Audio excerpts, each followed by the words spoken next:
Welcome to The Explainer. So let's just jump right into this because, well, we've literally all been there, right? You've got your vocabulary flashcards totally memorized, and your language app is aggressively reminding you to practice for like the 50th time today. But the exact moment you actually have to open your mouth and speak to a native speaker, total amnesia. Panic completely sets in, your palms sweat, your throat tightens up, and your mind just goes entirely blank. If that sounds familiar, trust me, we are absolutely in the same boat. Today, we're exploring this really beautiful, organic approach to language learning. It comes from a touching story about a nervous student named Michalis. We're going to see how stepping out of the rigid, stressful classroom and into a living, breathing environment completely transformed his journey, and how it can honestly transform our daily language practice, too. I want you to really think about this for a second. Are you terrified of making a mistake, of using the wrong verb conjugation, or just completely butchering the pronunciation? That exact paralyzing anxiety is exactly what Michalis felt when he first arrived as a guest at the home of his host, Mrs. Eleni. I mean, he was literally surrounded by the language he desperately wanted to learn, but he was entirely frozen. He was so incredibly terrified of making a single grammatical error that he basically chose total silence. And honestly, it's a trap so many of us fall into. We convince ourselves that we need to be absolutely perfect before we even attempt to practice. But as we're going to see today, that perfectionism, it's actually the greatest enemy of fluency. Section 1. The fear of speaking. You see, the first really major hurdle isn't actually the complex grammar or, the tricky syntax. It's internal shame. It's that harsh little voice in our heads telling us everyone is going to laugh if we stumble over our words. The anxious mind treats a new language like this complex math puzzle that has to be solved perfectly on the very first try. But the solution starts with a really profound piece of advice Michalis received from his host. Noticing his silence, Mrs. Eleni completely understood his fear, and she told him very directly, "If you don't speak, the language will stay locked inside you." Just let that sink in for a moment. All those words, all those grammar rules we diligently study, they are completely useless if they remain trapped inside our own minds. Holding back out of fear doesn't protect us from making mistakes, it just guarantees that we never actually communicate. Michalis didn't need another textbook, he needed a safe key to unlock what he was guarding so tightly inside. Section 2. The living, breathing house. So how exactly do we actually break that lock of anxiety? Well, we have to stop treating language like this rigid academic subject that needs to be conquered on paper. Instead, we have to start treating it as an organic, living environment that we inhabit. Every single morning, without fail, Mrs. Eleni would walk through her home, throw open the windows to the outside world, and announce, "The house must breathe." Now, obviously, this wasn't just about getting fresh air into the physical rooms. It serves as this gorgeous metaphor for the language learning process itself. A language, just like a home, cannot be shut up tight, isolated, and kept perfectly sterile. It needs movement. It needs the fresh air of conversation, of stumbling mistakes, of spontaneous interaction. By opening those windows, she was setting the psychological tone for the whole day. Things are open, things are flowing, and it's entirely safe to just let your words breathe. Let's kind of explore the sensory geography of Mrs. Eleni's home for a second. It wasn't a large house by any means, but it was richly textured and just alive. In the kitchen, you have the rich, grounding smell of brewing coffee. Over in the living room, there's the constant, gentle hum of the radio providing this continuous native audio input.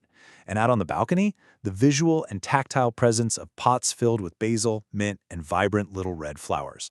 Now, you might be wondering, why does this matter for us as nervous learners? Because creating a sensory-rich environment ties language to real, lived experiences, not just ink on a page.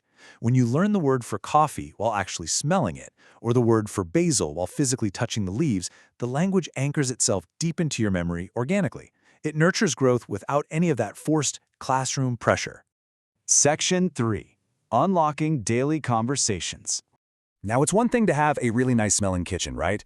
But we still actually need to open our mouths and speak. The trick here is moving far away from high-stakes philosophical debates or super complex sentence structures. To pry open the door of communication gently, Mrs. Eleni relied on 4 very gentle daily questions. What did you eat? Where did you go? What do you need? And how do you feel? Notice how she didn't ask Michalis to conjugate irregular verbs in the past perfect tense. No, she just asked him about his immediate, undeniable reality. These are brilliant, absolutely essential tools for any language learner because they are completely non-threatening. You know exactly what you just ate. You know how you feel right now. By answering these gentle, everyday prompts, Michalis wasn't performing for a grade. He was just existing alongside another human being. Step by step, these tiny micro-conversations began to build his foundational comfort and confidence. And because of those super low-stress daily questions, this wonderful shift happened. Slowly, Michalikis began answering with far greater ease. And actually, without even realizing it, he was rapidly absorbing practical vocabulary. The furniture he was sitting on, the food he was eating, the house chores being done around him, and his daily immediate needs. This right here is context-driven learning at its absolute finest. He didn't sit down at a desk to memorize a massive list of kitchen items. He learned them because he needed to ask for a plate or, wanted to help wash a cup. The vocabulary just attached itself to his daily life, completely eliminating the stress of rote memorization. Section 4. Patience over exams. We really need to contrast this whole organic success story with what we normally do, the traditional method. We often mistakenly equate true learning with suffering. So usually, we're surrounded by blackboards and strict written exams, building a foundation entirely on fear. The fear of failing, the fear of being judged by peers or teachers. It's a sterile environment that often triggers the exact anxiety that locked the language inside us in the first place. But in the Living House method, the environment becomes what the story calls a quiet language laboratory. Instead of formal exams, the test is simply meeting daily needs, getting a glass of water, expressing a basic feeling. It's soft, it's functional, and it completely removes that paralyzing performance anxiety that halts so many of us aspiring learners right in our tracks. So, what's the secret sauce here? What makes this quiet language laboratory actually work? Well, it's patience. This is literally the single most important element in the entire language acquisition process. It is far more vital than the most expensive textbook out there, way more important than perfectly erased blackboards, and infinitely more effective than stressful exams. Mrs. Eleni didn't rush Michalis. She didn't jump in to correct every tiny mistake he made. She just created the space, asked the simple questions, and waited. She allowed the house to breathe, and she allowed him to breathe.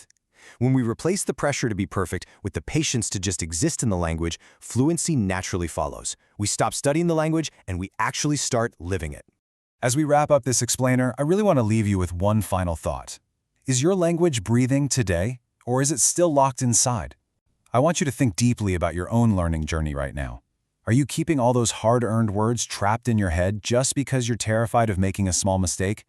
It is time to open the windows. Go find your own quiet language laboratory. Find a patient friend to ask you what you ate today, or honestly, simply start narrating your own daily chores to yourself out loud.